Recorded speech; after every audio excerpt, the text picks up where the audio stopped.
নবী রাসূল ওলি গৌস কুতুব আব্দাল আওতাদ আখিয়ার এদেরকে জাহিরি চক্ষু যেমন দিয়েছি, দুইটি বাতিনি চক্ষু ওদেরকে দিয়েছি।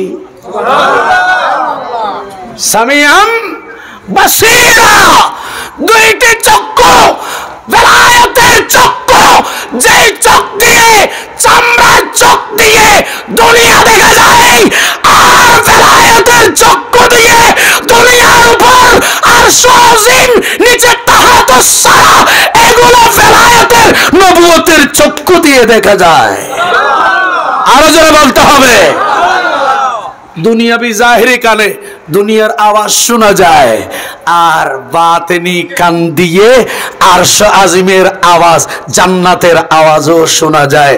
আমার নবী বলেন মসজিদে নববীতে, আইনাল বেলাল, বেলাল কোথায়?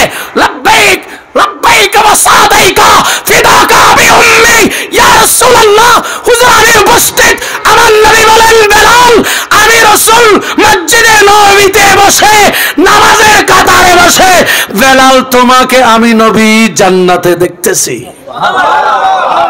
খলিফাতুর রাসূল সাইয়েদনা সিদ্দিক আকবর রাদিয়াল্লাহু তাআলা আনহুকে বললেন, ও আবু বকর, আমি রাসূল দুনিয়াতে থেকে মদিনাতুল মুনাওয়ারায় মাটির উপরে থেকে আমি রাসূল জান্নাতে, তুমি আবু বকর সিদ্দিকের আওয়াজ শুনতে পাচ্ছি।